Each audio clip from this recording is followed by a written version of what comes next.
Good afternoon, my turtle ducks. Just in time for tea. Please help yourself. I've got sugar and honey and cream or lemon, and we've got jam and butter for the tea cookies. If you're here for the first time, this is a return to our conversation about the etiquette while out in public.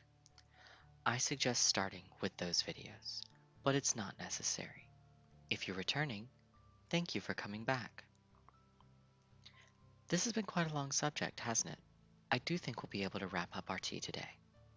Let's start with restaurants. Whether you go out to eat before or after a show, or for another reason, there are a few points we should address about going out to eat. It is good to have one person designated to interact with the host or hostess on behalf of the party so there is a strong focal point for your host or hostess. This person should ideally know the preferences of your entire party, such as booth or table preferences, near the bar or not, and how many people will be in attendance. If you are wearing non-religious headwear, it is polite to remove it once inside. If you are at an Asian restaurant, some have special seating that requires shoes be removed. It is a good idea to know the dress expectations before arriving to make your mealtime as pleasant as possible. When being seated, try to account for things such as whose dominant hand will be where. If a left-handed person sits on the right side of a right-handed person, they will constantly risk clashing elbows. If there is someone you wish to talk to, it is best to try and sit either directly across or in a close diagonal. If you are sitting in a booth and require more movement than others in your party, consider sitting on the outside. If you have very particular food needs, it may also be a good idea to sit near the outside to ensure the server can hear you clearly. When it comes time to order, first ensure everyone is ready to do so. If anyone in the party has a difficult time ordering for themselves, either due to anxiety or physical difficulty, it may be helpful to have a couple of people designated to make orders for everyone, or at least for those with difficulties. Ensure that anyone who makes an order on behalf of others is aware of food allergies, aversions, and sensory issues for those they are ordering for, so they may answer any clarifying questions posed by waitstaff.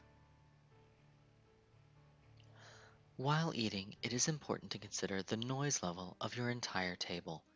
It can be easy to grow quite loud in a large group where the internal volume rises as people work to be heard, but it can become difficult for other guests if they cannot hear their own parties over yours. If children are present, try to have good distractions ready in case they become irritable or overly energetic. Children should never be allowed to run unattended inside an establishment and should either be confined to your table or taken outside to spend excess energy. Coloring books, small toys, headphones for electronic toys or MP3 players, things that may be easy to transport and not too loud or overly messy are ideal.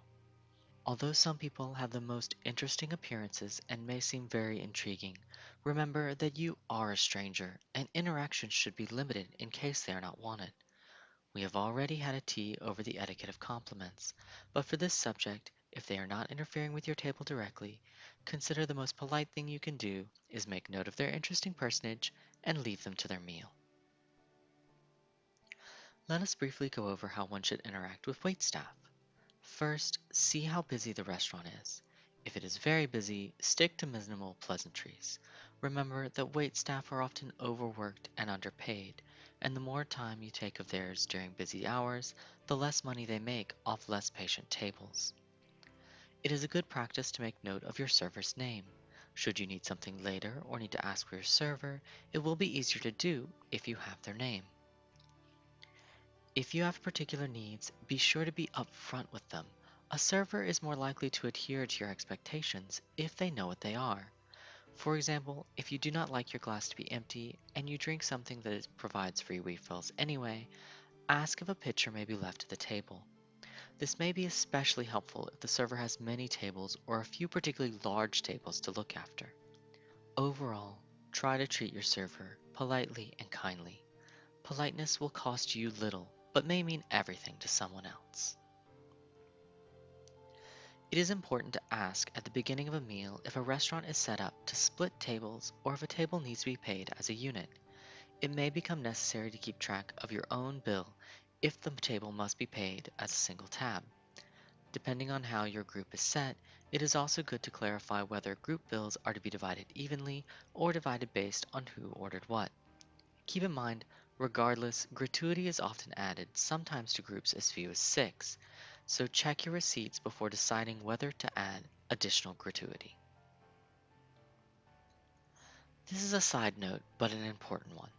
Servers are frequently paid very poorly, rarely compensated properly by their employers. If you cannot afford to tip at least 10%, you cannot afford to eat at the restaurant. 15% is standard in the Southeast, but 20 seems to be the standard in the Northeast.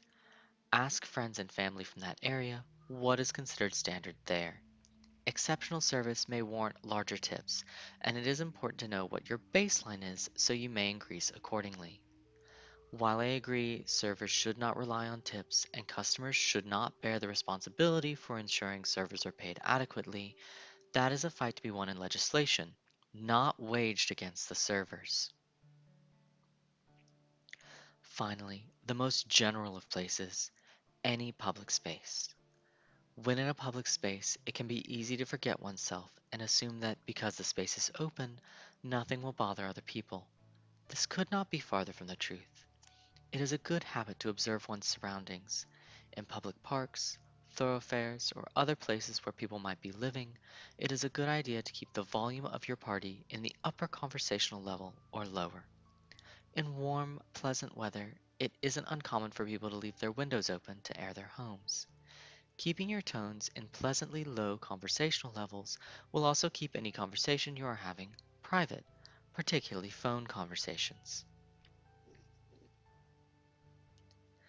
Now, one may think there are no real rules when walking with company, but one might be surprised. The first thing to take into account is the road. When walking beside the road, the most masculine of the group should be closest to the road, with the most feminine the farthest. If you have more than 2 people in a group, it is a good practice to walk no more than 3 wide. Keep space on either side of the group for other pedestrians to walk around you, either those who are walking more quickly than your party or those walking in the opposite direction.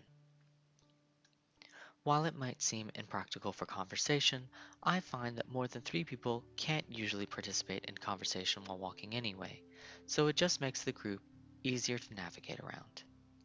Perhaps you are walking with someone with whom you wish to express either old fashioned public affection or youthful whimsy, and would like to offer your arm. The etiquette around offering one's arm is fairly situational. In general, it is best to offer your offhand. However, if your partner is the more feminine of the two of you, and offering your offhand would put them on the roadside, you should instead offer your dominant hand. It is appropriate to link elbows and support your partner's arm and hand atop yours. Lacing fingers together is fine if your partner is amiable. If you are linking arms simply for whimsy, you may simply link at the elbows and do with your hands whatever is most comfortable. When walking in smaller groups, when it comes time to condense into a single file line, either to pass a narrow area, another group, or enter a doorway, the most feminine presenting should be given deference, with the most masculine coming last. Additionally, the most masculine presenting should be deferred to for opening doors, both to buildings and cars. It may surprise you to learn, but I do indulge in a bit of pipe smoking from time to time, so I am aware there is an etiquette to smoking. Now, while I am no expert in the exact details of pipe smoking, there are a few rules of smoking in general that are good manners. First, ensure that wherever you are smoking, you are well and clear of any thoroughfares, doors and walkways included. The farther you can be from them, the better, as it only takes the smallest shift in breeze to carry your smoke quite far. Best to be far enough that the smoke goes up before it can reach anyone. Particularly in public spaces, you never know who may have sensitive lungs or allergies. Finally, it isn't uncommon to have a water bottle, snack, or even just gum with one while out and about. Once we are finished with the wrappers, it is important to dispose of them properly. A good habit I am trying to maintain is to carry a small disposable bag with me so that I may dispose of any trash I make without dirtying my own bags and pockets. Gum should also be disposed of in this manner, as it takes a very long time for the material of gum to decompose and can leave a sticky mess wherever it is left. Well, I think that is about everything. I should get back to work. If you have any further questions related to this topic or etiquette in general, please feel free to send me a telenym, linked in the description. Thank you for joining me. Until next time, be kind, my turtle ducks, to others and to yourselves.